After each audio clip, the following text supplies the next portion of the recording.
الحمد لله نحمده ونستعينه ونستغفره ونؤمن به ونتوكل عليه ونعوذ بالله من شرور أنفسنا ومن سيئات أعمالنا من يهده الله فلا مضل له ومن يضلل فلا هادي له ونشهد أن لا إله إلا الله ونشهد أن محمدا عبده ورسوله أما بعد فأعوذ بالله من الشيطان الرجيم بسم الله الرحمن الرحيم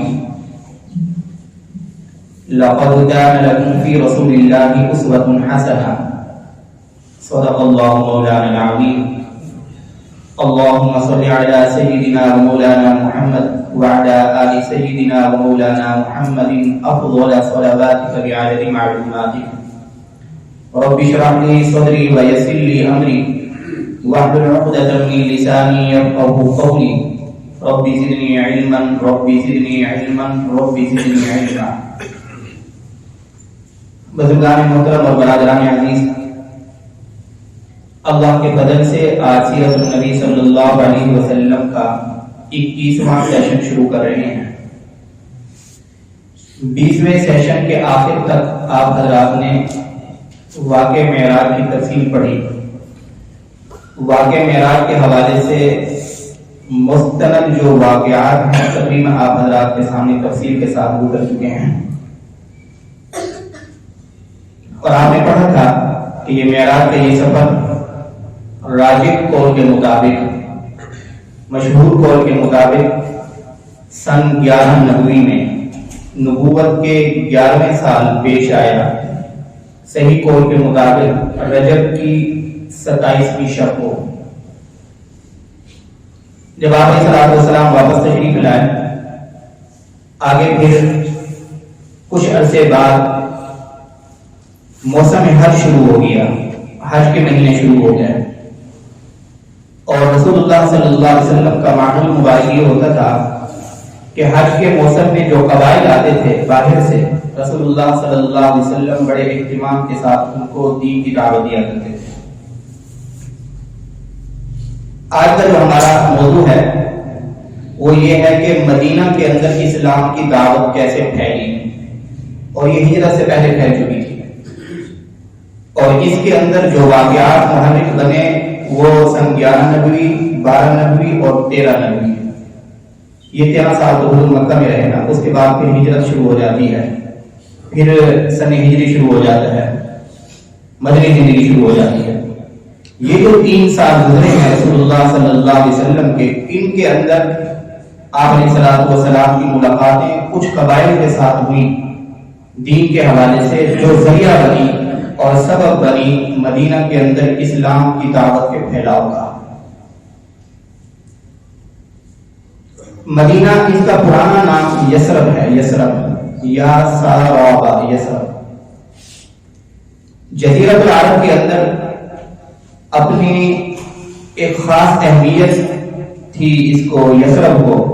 ایک تو اس وجہ سے کہ قریش کے قافلے جب شام میں تجارتی قافلے جایا کرتے تھے، سفر کرتے تھے، وہ اسی یثرب سے گزر کے جایا کرتے تھے.